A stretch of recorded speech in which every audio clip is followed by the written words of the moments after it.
Cool. Yeah, let's start. Good afternoon and good morning to the audience joining and still joining this webinar.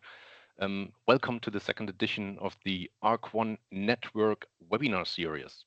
So this series is targeting HR executives, global mobility professionals, but also private people who want to move across countries or across borders, and who have questions and concerns around compliance considerations and compliance requirements. The session, which you will be attending today, will be recorded, and we want this session to be interactive. So if you have any questions throughout the panel discussion, which will be held by our experts in the call today, please put them into the chat, and then a quarter to the end of this session, we will open the Q&A and we'll ask all your questions you have. So after the first successful inauguration of this webinar series, starting with Inbound Africa, the ARC1 network has decided to continue with this webinar series and make it a tradition. And today we're going to talk about Europe and European requirements. Who is we? My name is Daniel Zinner, and I'm the founder of the People Mobility Alliance. We connect the dots between people, technology, and relocation. And I'm very happy to facilitate this session once more.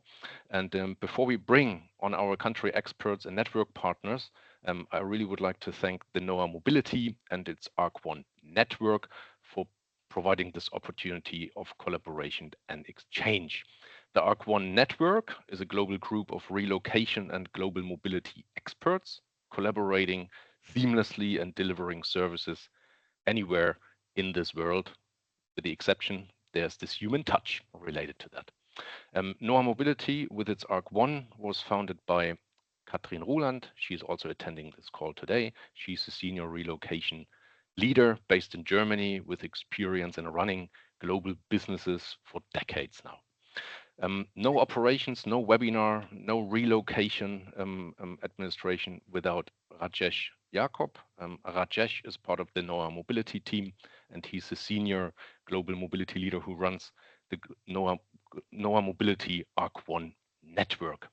Again, as we said, or as I said, this session today is for exchange and learning. It has to be, or it will be interactive and strictly practical. Looking at our experts, we have from the ARC1 network in the call. You might ask yourself, oh my God, 60 minutes, can we cover all these topics? No, we will not be able to cover all the topics, but all the experts from the ARC1 network will be reachable after this session as well.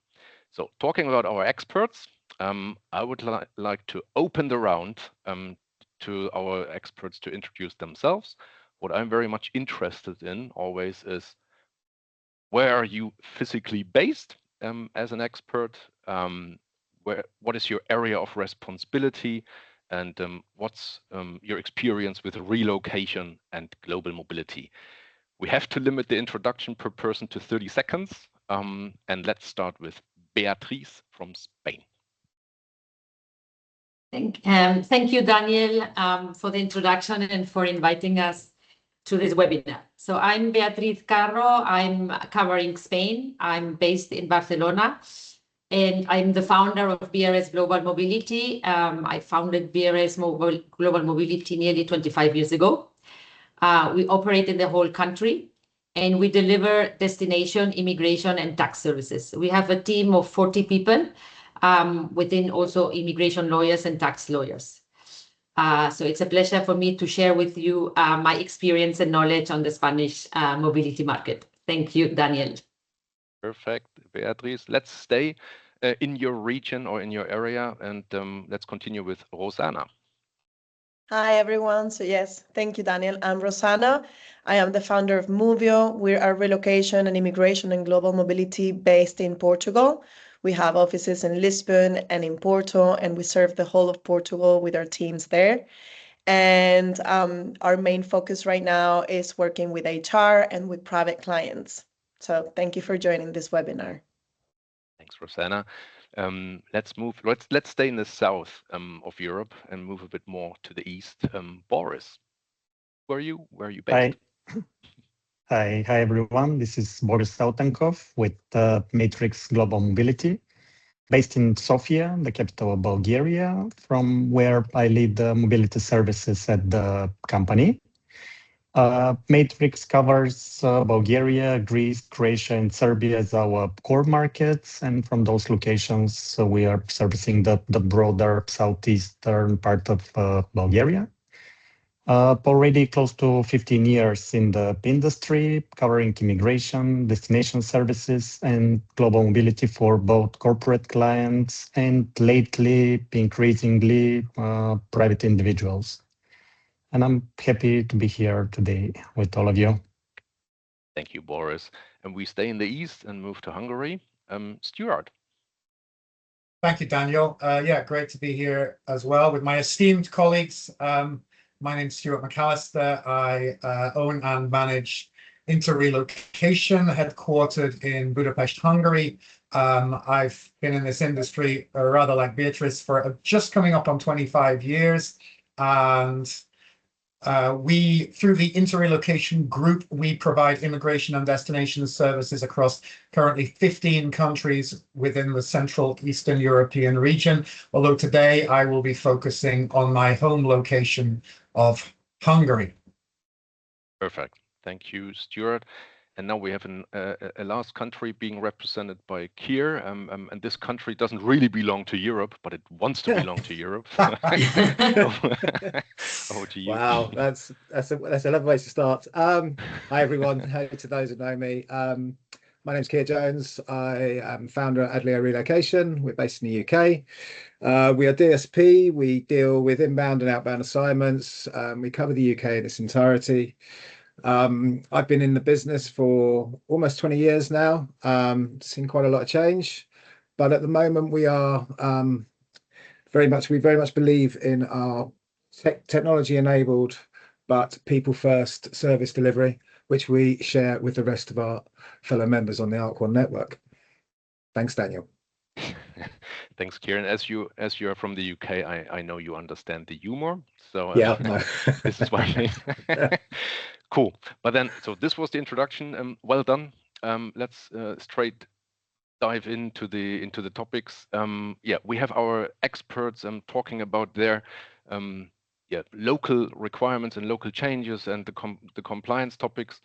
If you have any questions to our experts, put your question into the chat and we address them in the Q&A. And if you can't manage time-wise, you will be helped after the webinar. So, Rosanna, let's start again with the peninsula in Southwest Europe. What's the update you would like to provide to the audience on Portugal? Thank you, Daniel. Well, quite a lot has happened in Portugal, so I'm going to try to squeeze in as much as I can in the 6 minutes. Portugal is still a very attractive destination for highly qualified workers, but also for digital nomads and retirees. We're getting quite a lot of private clients lately. But tax planning and immigration planning is crucial because a lot of things have changed. So I'm going to go a little bit with the main changes that we've had. So the first one is minimum wage and income requirements change. In 2026, minimum wage was updated to 920 euros from 820 that was before. And this matters because most immigration routes use the minimum wage as a reference point for proving means of subsistence when you're requiring the visa. To give you a couple of important examples, for the D7, which is the retiree visa application, this means we need to look at whether the applicant has stable recurring income that meets or better exceeds the required threshold. And the income must come from passive sources like pensions, investments, royalties. It must not come from active work.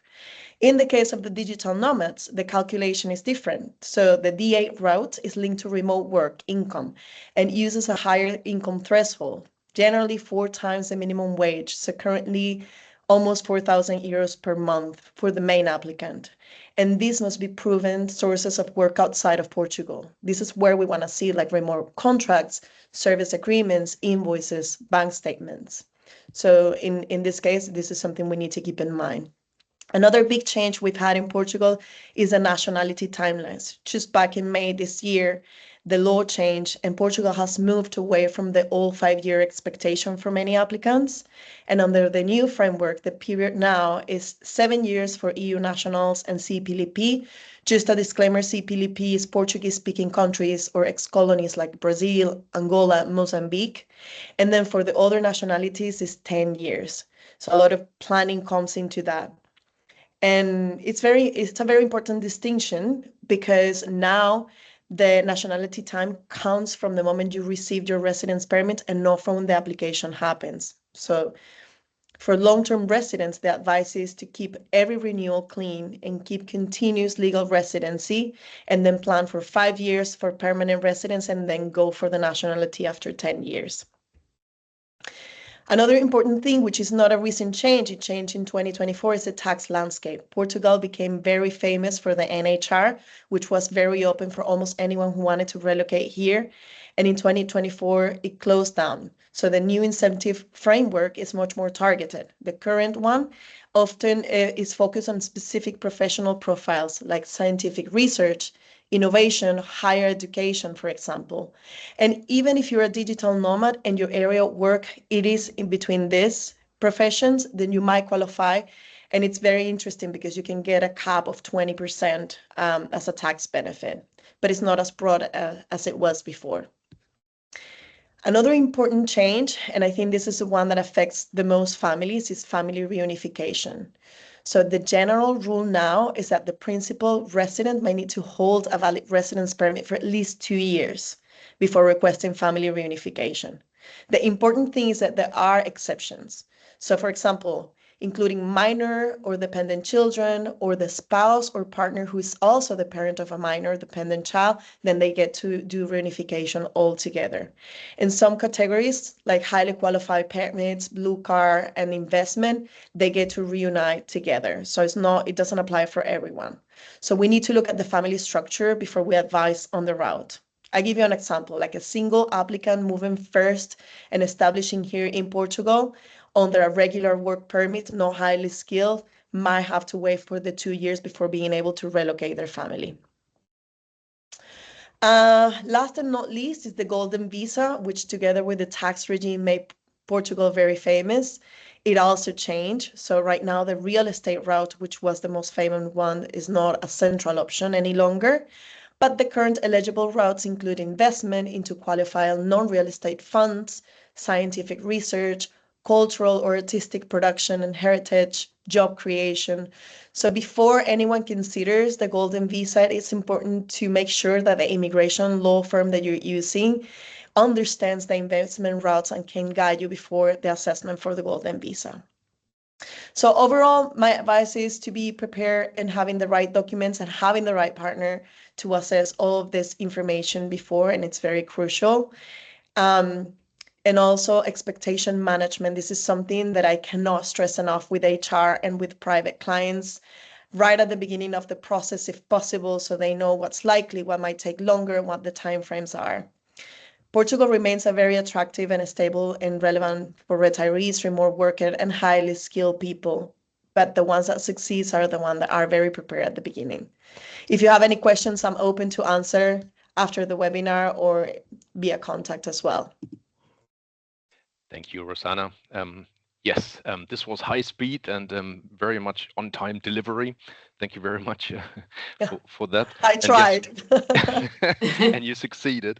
But yes, for all the people in the call who might not have been able to follow or who joined later, whatever Rosanna and all the other experts will be saying, there will be checklists being distributed after the call for each region or country.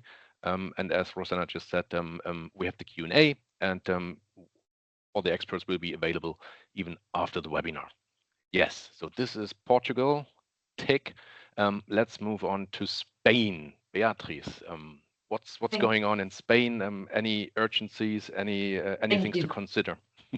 Yes, actually Spain has changed tremendously since actually I started with the relocation in Spain. You probably know that Spain is the second fastest growing economy in Europe after Poland. and 14.7% of the workforce in Spain is actually foreigners. 7% in Madrid and 20% of workforce is in Barcelona.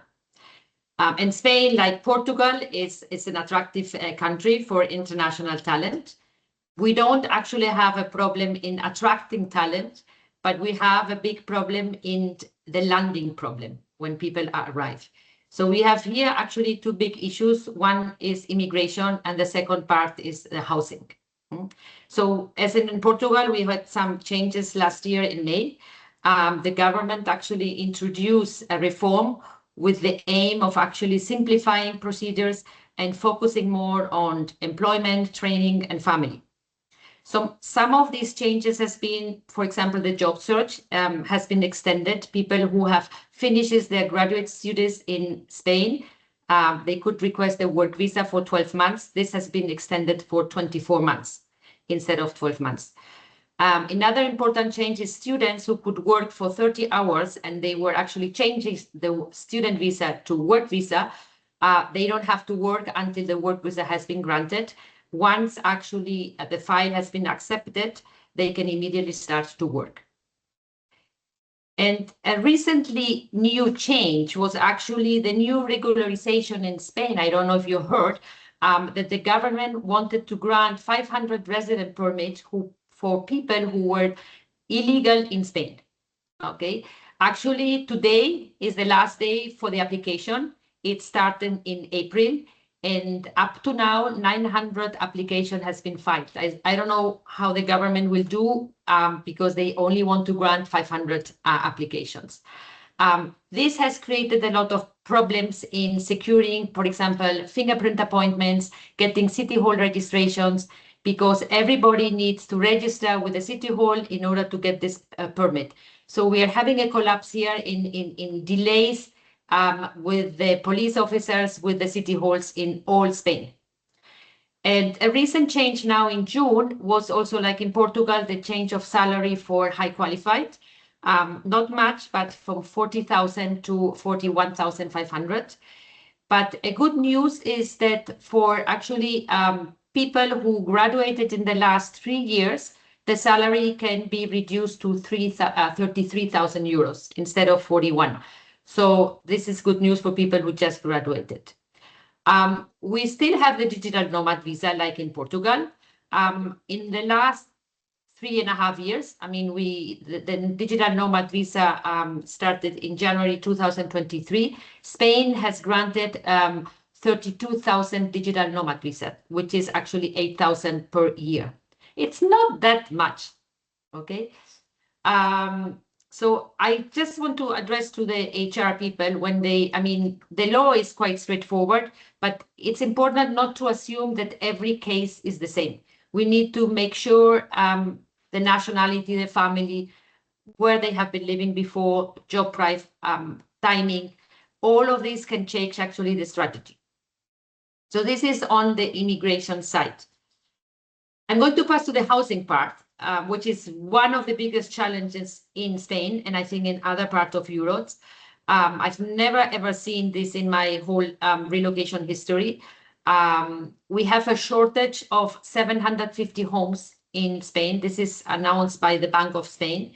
In our website in Idealista are now 25% less advertisement than last year. So we have 85,000 listings instead of 110,000 listings of last year. So agencies are no longer advertising properties because they have waiting list.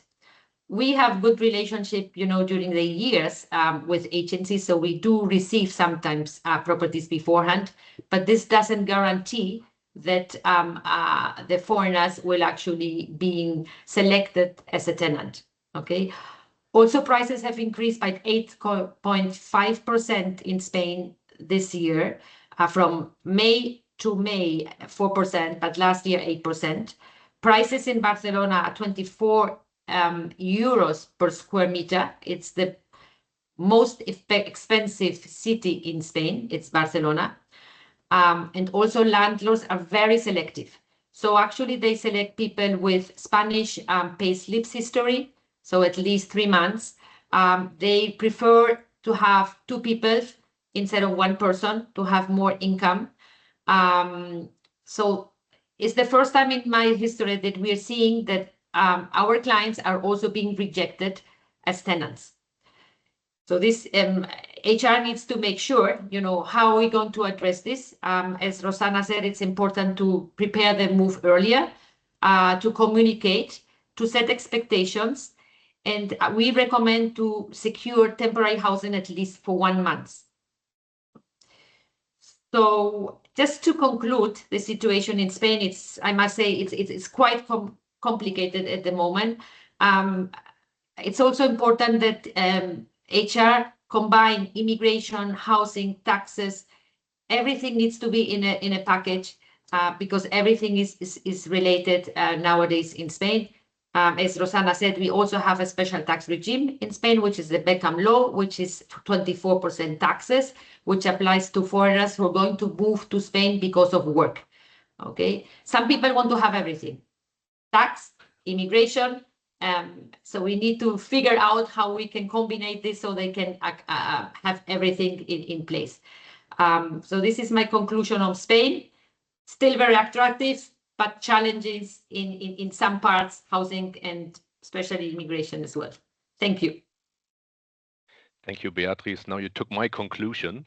I just wanted to say Portugal and Spain remain highly attractive for inbound moves for different reasons. Compliance, ongoing challenge which needs to be handled, and the housing market. This seems to be one of the biggest challenges. Sounds a bit like Berlin. Okay. Thank you. Thank you very much, Beatriz. Let's move to Hungary with Stuart. Thank you, Daniel. Well, the world, or at least Europe, was the focus of attention. Was very focused on Hungary this year when the longest-standing EU leader, Viktor Orban, I don't like to say his name 3 times, otherwise he might come back, was finally ousted after 16 years in power. Power being the operative word, because he definitely had a very, very strong grip on the country, and was ousted by somebody who took advantage of the very system he'd manipulated, and came from within that sort of machine, Peter Magyar.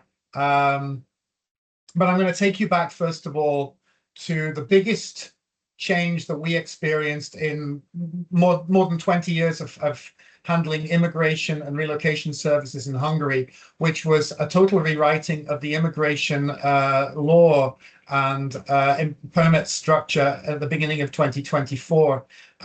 Just to give you an idea of what it's like when you have a 2/3 majority in the Hungarian parliament, you can implement a law and have it, and then dictate that it will come into force on the 27th of December 2023, with them stating to the immigration authority, the foreign police, that it should be implemented from the 1st of January, which I think was 2 working days. The immigration authority's response was to close down for 3 months, which was unprecedented. We have never experienced that. An interim rule was passed that any existing permits were valid that would expire during that period would be extended until April.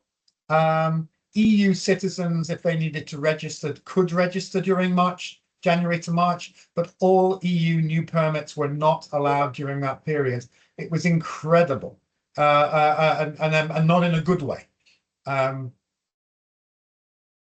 This led also then, so the new law as it was implemented had significant changes, particularly for non-skilled and lesser skilled workers. The main one being, and this is again where Hungary likes to be weird, for non-skilled and lesser skilled workers, only workers from Armenia, Georgia, and the Philippines, for non-EU or EEA countries, were allowed to apply for lower skilled permits, and their family members were not allowed to accompany them, and these permit types would not qualify for permanent residence. The intention here was to bring in non-skilled workers, for them, those non-skilled workers, not to stay for longer than 3 years, not to bring their families, and basically not to establish a long-term base. This is my personal opinion, is this is very foolish. We have significant shortages of non-skilled and lower skilled workers in Hungary. And if you're an employer and every 3 years you have to change those lower skilled workers or non-skilled workers, and that's a very significant problem.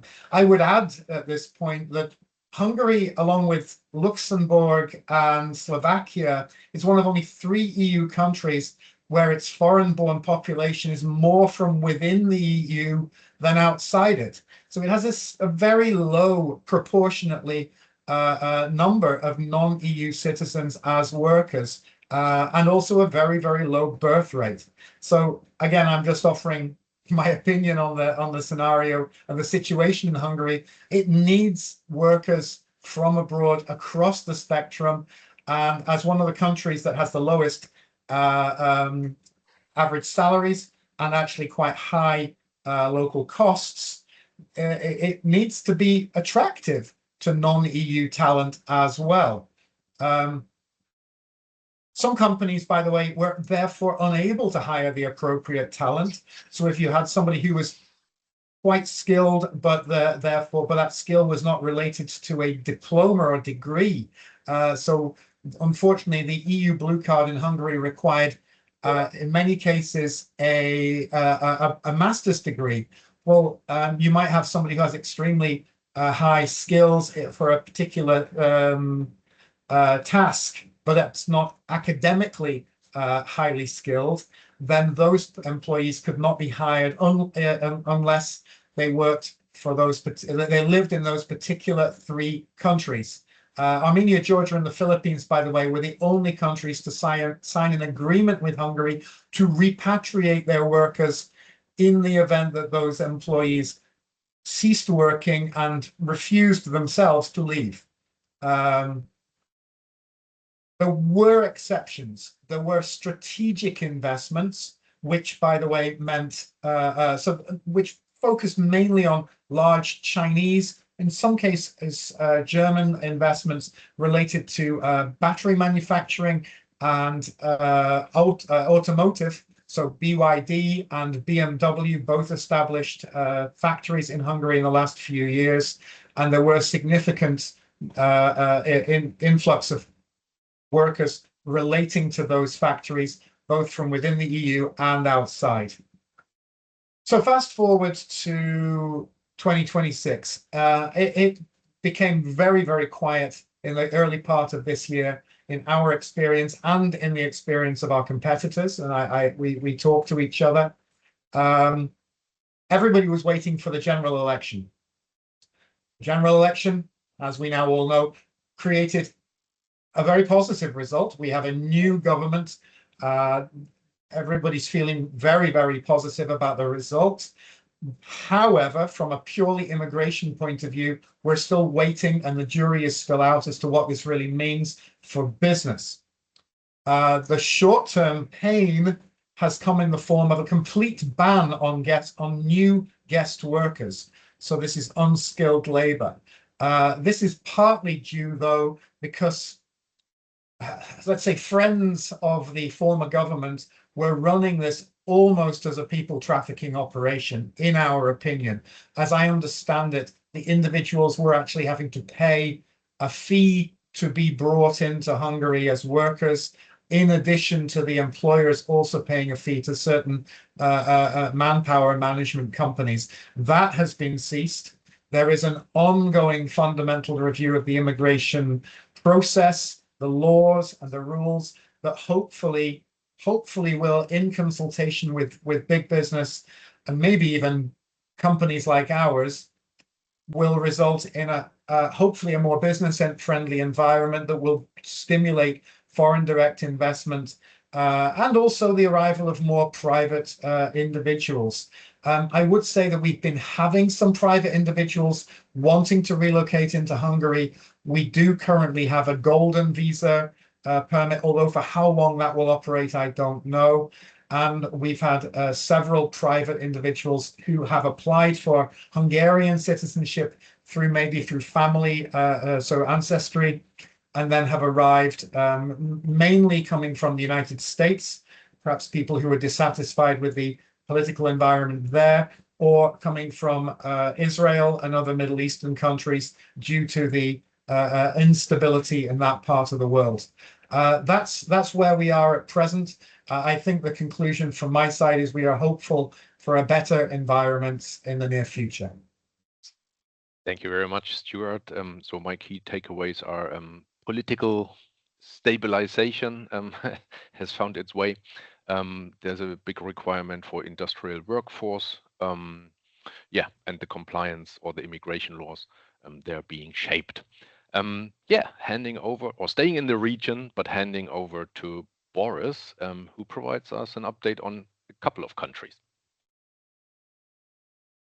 Yeah, thanks, Daniel. Similar to Hungary, Bulgaria also just a week after Hungary had its election day, which after five elections in 5 years and for the first time since 1997 brought a single party majority, which was new for many of the younger population of the country. It's still early days of the new government that we have, so we still don't know where exactly it will bring the country to. But after years of short-lived governments, at least maybe the one positive thing is that, let's say, predictability is a bit around. But as I said, it's still early to say what this will bring in general. What's actually happening around the region and in Bulgaria in particular is that we see a significant work permits surge, which only in Bulgaria since 2021 has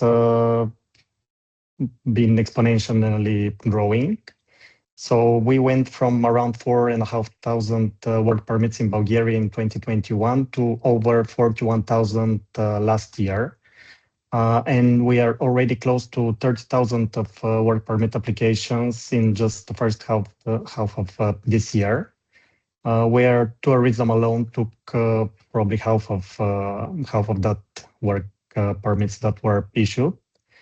But this is where the HR teams need to really know and what to focus is that the Bulgarian system is still very much paper oriented. The digitalization is ongoing, but still with a very slow pace. So employers are physically escorting foreign staff to notaries, the migration office, just to file paperwork and to be present at every step personally and on site. There is some electronic submission that it's possible, but in general, it's still, as I said, it's still in its early stages. So not working very well. The government knows it's a problem and digitalization efforts are on the way, but again, very slowly moving. So in practice, 2 to 4 months end to end, if everything goes smoothly, is what is in the best case scenario, what HR teams need to plan when applying and requesting work and residence permits. Due to this real surge of the work permit applications, there is also it's becoming very difficult to book a consular appointment abroad. And especially when we're talking about assignments from third countries, all the documents that need to be used from those locations outside of the European Union, they need to be apostilled, they need to be translated, legalized. They need to be used on paper, which adds real weeks of work, which many HR teams don't plan for.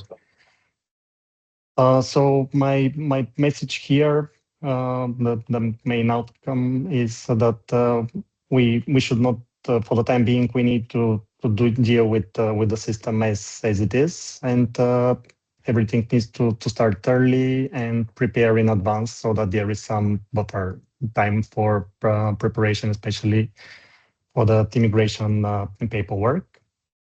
A significant change for Bulgaria is the euro adoption that took place now from the 1st of January of 2026. And this matters whether you are sending someone in or bringing someone in from anywhere in the world. Bulgaria is now the 21st Eurozone member.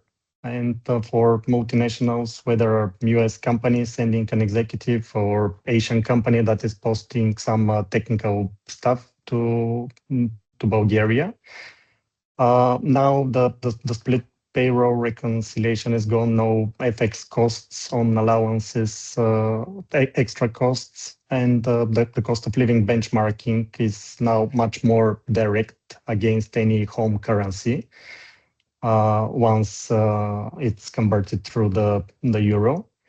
And also for the SMEs in particular, regardless of where they are coming from, when they arrive to Bulgaria, they no longer need to open a Bulgarian lev account and then another euro account if they need to. Now it's just a single euro account, so no more juggling between the lev conversion on top of their home country currency. Lately, the majority of the third country nationals coming in for work are from India, Uzbekistan, Nepal, Turkey. So in general, the euro doesn't directly affect their permit process, but it does mean once they're here that their salaries, rent, and daily life are now in a currency which the rest of Europe already understands, and this fact matters for any multinational tracking costs centrally. And the third topic that I would like to cover, and some observation that we notice, is a bit of a surprise for us, especially in the past 6 months. It's that more and more individual clients are approaching us directly in the region, and only in the past 12 months we have more individual clients that we have serviced compared to the previous 5 years combined. These are not coming through corporate HR, not through the usual relocation management companies. This time people are doing their own research and approaching us directly. There are several real routes that are driving this in Croatia, in Bulgaria, and Greece. One of these are the digital nomads that we also have a dedicated residence permit since a few months ago. Remote workers, freelancers, online entrepreneurs working for clients outside of their home countries with income requirements which are the requirements are much lower than the actual earnings that most of these people have. We are also seeing some genuine investment-driven relocation, whether it's buying a property or company owners who are looking for a region where they can invest some of their money, start a new business here, or new homeowners which have been attracted by the much more favorable climate conditions that the region offers. And last but not least, now with Bulgaria in particular ticking most of the boxes that the European country can do, being in the European Union, in the Eurozone, then the Schengen, has a flat 10% income tax, which for high earners specifically is genuinely one of the most attractive personal tax rates anywhere in Europe. But as I said, we are seeing the same pull also to Greece and Croatia. But Bulgaria has quietly assembled every single one of these pieces and ticking a lot of the boxes. One more thing that is worth flagging is the housing topic. With all this demand, both from companies and individuals, the capitals in the region, Sofia, Athens, Zagreb, Belgrade, the rental prices and the purchase market has tightened noticeably. Prices have been climbing steadily for the past already 3, 4, even 5 years. And in the most looked after areas, availability for quality furnished housing for incoming assignees is genuinely tight, especially in the peak relocation periods. So this is something that HR teams sometimes underestimate, assuming that the housing is probably the easiest part of the process. But at the moment, and I think for the foreseeable future, finding the right home at the right price with the right lease terms for a foreign tenant takes longer than usual, when it requires local expertise to help in that process. So as a closing note, a permit system in Bulgaria that is under real pressure with digitalization gap that the HR teams need to plan around. The Euro transition that's removed real friction, and individuals finding multiple routes to make the region home on their own terms. So yeah, back to you, Daniel. Thanks, Boris. I just made a joke. You exceeded your speaking time, so no questions for you. But then Marlene, she had a question. So of course, Marlene, you can put your question in the chat again. So yeah, thanks, Boris, for the comprehensive update. I mean, you had the most countries to cover. What I really like is, I think you confirm my thesis. We're moving away from global mobility to people mobility. So everyone is moving nowadays. What I don't like is, I think now I know where the Germans go. Of course, we have a deficit here. There are more Germans moving out than moving in, and they might move into the southern area of Europe. Okay, but then let's go to the island of the UK. Thanks, Daniel. To you. Okay, so despite not being in the EU, as you kindly pointed out, the UK is still receiving international employees. Companies are still moving here, but the cost of doing this correctly has increased a lot. The government, for mainly political reasons, I would say, is checking more carefully than before that the companies are following the rules.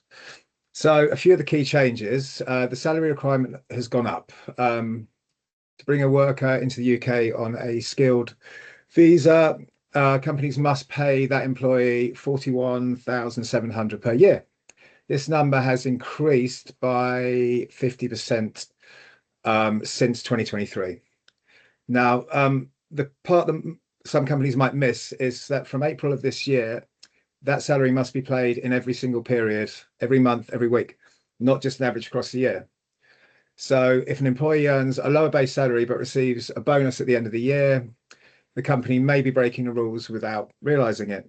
So takeaway would be any company with variable pay structures like bonuses, commission structures, overtimes need to check this very carefully. Now, to add to that, there is a new annual fee for sponsored workers. When a company brings a worker into the UK, they pay a fee each year called the Immigration Skills Charge. At the end of 2025, this fee increased by 32%. It's now £1,320 per person per year for large employers. To put that in simple terms, say an international company had 50 employees, they're paying £66,000 a year in this charge alone before any legal fees, visa application costs, or relocation expenses. Then to add another layer, which we really need to consider, is since January this year, workers applying for UK skilled worker visa need to demonstrate a higher level of English. The level required is called B2. This is roughly the standard of some who studied English at the end of secondary school, which in some cases is not great, but in other cases it's quite a high standard. The importance point for the HR teams on this, though, is the companies must verify the employees' English level before they start the visa process, not after. If this step is missed, the visa application can be refused. So kind of coupled with that, a lot of companies are losing their permission to hire international workers. To employ people on visas in the UK, a company needs an official government permission. This is called a sponsor license, and in 2025 alone, they cancelled almost 2,000 of these licenses. Again, this could be for many reasons, but in a lot of cases, the companies weren't doing anything necessarily dishonest. They could be cancelled for a simple administration mistakes, a salary recorded incorrectly, a missing right to work check, or a job description that does not match with what was written on the license. Now, the government is coming down harder. Again, I think there's a political motivation behind that, but that's beside the point. These are the things that you have to be aware of. And the consequences are severe. If a company loses its license, then every worker its sponsors can lose their right to stay and work in the UK. Also changing at the end of this year is all physical visa documents in the UK will stop being valid. This includes the biometric residence permits, the paper sticker placed in the passport. Everything will move to a digital system called an e-visa. If a company has not updated this, its travel HR policies to reflect this, its employees may face being stopped at the border, questioned, or delayed. Any HR team that has not reviewed this in the last 12 months should do that now, really. So let's talk about moving UK employees into Europe.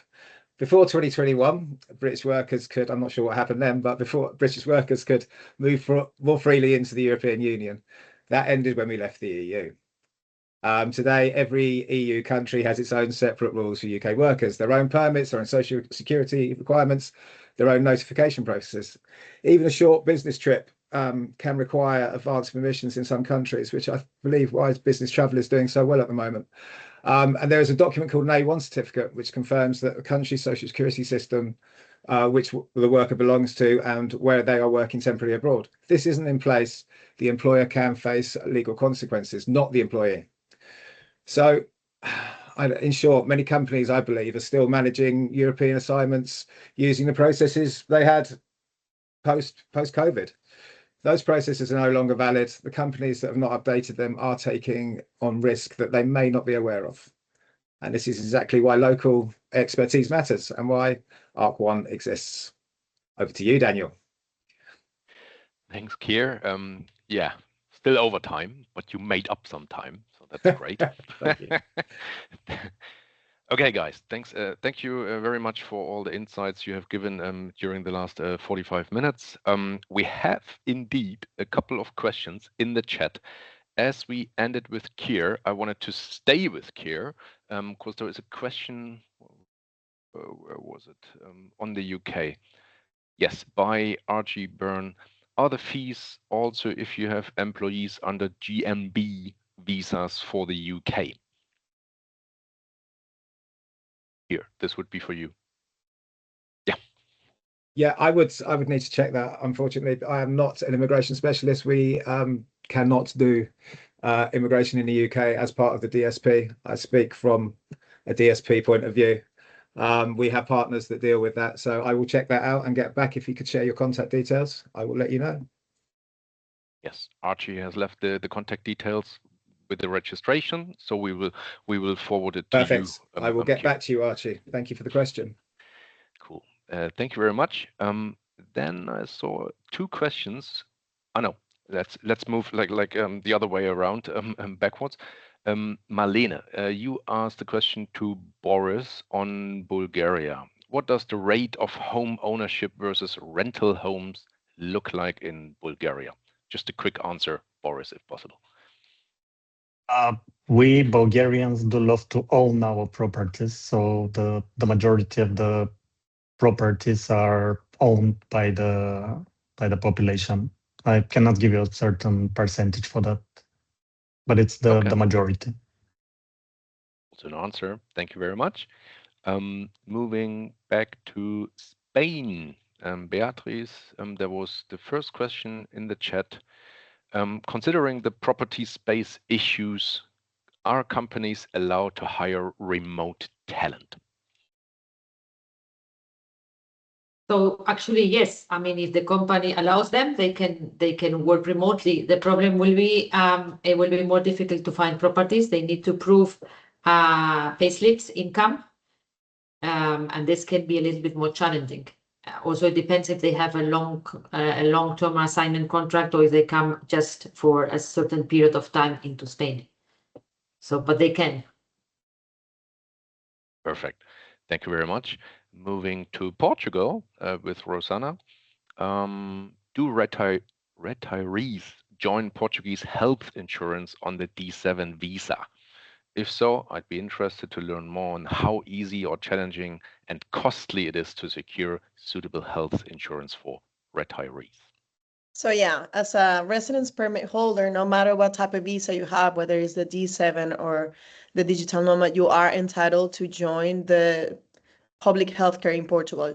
If you're not making any contributions to Social Security, which often happens with D7 retirees, you might have to pay a small amount whenever you have a consult or any emergency. And the thing that we advise is that to join the public healthcare because it has very specialized care for emergencies, but also do the private insurance, which is not costly at all. For a family of 4, it could be about 100, 120 euros.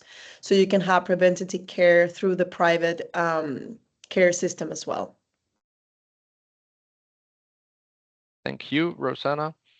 So these were the questions in the chat. If there's anyone else who wants to raise a question or needs an answer on some of the topics brought up during the meeting, just put it in the chat or raise your hand. In the meantime, we got some questions also before the meeting because some people couldn't join. And I would like to pull in Katrin into the exchange here, Katrin Roland, who's actually the owner of the of Noah Mobility and the ARC1 network. With a very, let's say, German question. It's about data security. And what's your experience? What's your take on that Noah Mobility dealing and sharing a lot of data when supporting employees or individual moves going to another country? So how does Noah Mobility deal with data security topics? So thanks, Daniel. First of all, so with AI and all of these new features, what we have, so we are constantly evaluating new IT tools. We're thinking about focusing on European IT tools for the ARC1 network, and for us, we follow GDPR, and we have constantly trainings supported by DataGuard. And otherwise, if it comes to the ARC1 IT, we have, once a year, we have a penetration test to make sure everything is compliant and safe. Yeah. Thank you, Katrin. Another question, which is also interesting to me, actually. I mean, you are an HR tech tool provider or people tech tool provider. And there's all this AI hype around in this world, and internal corporate teams start building their own tools.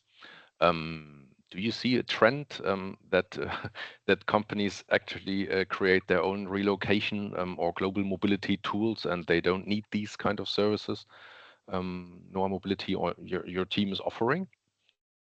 Again, for me, this question? Yes.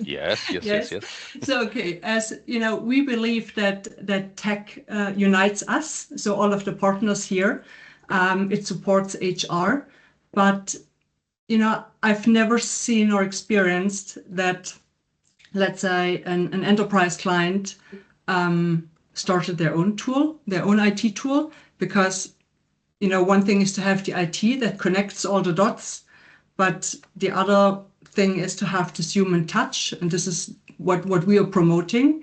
So it's a human business. So an IT is needed to bring all of us together, to bring, to support our work. But if if I think enterprise client creates their own IT tool, it's time consuming. You need to have the experience, and then you need to have the people like Kia, Stuart, Beatrice, Rosanna, etc. on the end. So no, I've never experienced this. Thank you, Katrin. And I think it emphasizes just what you said. Relocation and global mobility business is people business, and it needs hand-holding, or it needs a real human being sitting on the phone or behind an email.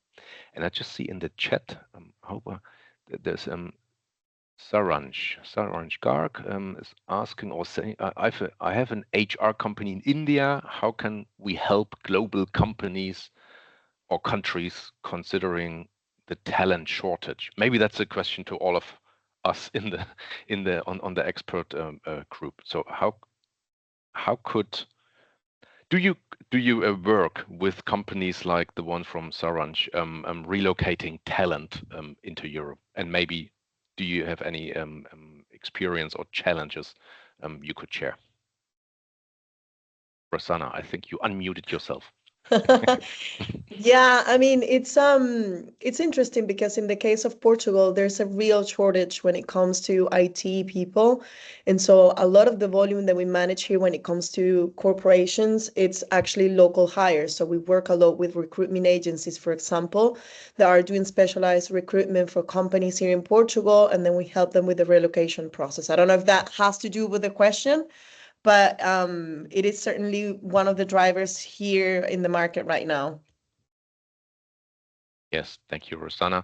Maybe from a German perspective, what we see, yeah, there's a lot of offer, I would say, companies supporting the corporates here in Germany to win talent and to transfer the talent. But yeah, I guess it's sometimes too much, and certain rules and regulations are brought up. This again pays then into the feeling there's a lot of bureaucracy in Germany, but I think this, yeah, the market is big and it's definitely required. But what I see is there's a lot of direct negotiations between the countries, like workforce contracts, not contracts, but workforce agreements, for example, with India or Brazil, where the German government has a direct deal with the Indian and Brazilian government to bring in people in a secure and fair way. And I guess this will only increase, especially if we talk about blue-collar workers or people not being regarded the high-income earners. Yeah, of course, we want to keep them here in Germany and retain them. Yeah, are there more questions? If not, I mean, we don't have to stay here the last 2 minutes in the webinar. What are the next steps? Let's maybe wrap it up with this. So Rajesh, our Superman from Noah Mobility, he will provide all the attendees with an email afterwards, or within the next couple of days. You will have access to the ARC1 European inbound checklist I was mentioning at the very beginning. So if you joined later or you couldn't follow, of course, we had this high speed and all these topics. You can read. You have some material. He will provide the link to the resource area of the ARC1 network, and he will also provide a date for the third webinar session. It's not yet clear when exactly it will happen. Also, the topic is, or the country focus, regional focus, topic focus is not yet clear. So if you provide feedback on what you're interested in for the next session and when you could join or would like to join, this would be greatly appreciated. And yes, a survey link will be provided also after the webinar, asking for your feedback so that we continuously improve. Yeah, and next during the next webinar, based on the feedback you provide to us and the focus you want to have, we will pull together another set of ARC1 network partners, or some of the partners we have here today, depends on the topics. So thank you very much to everyone sharing the insights and the experience and for your active contribution. And see you next time. Bye-bye. Thank you. Bye. Bye, everyone. Thank you. Thanks.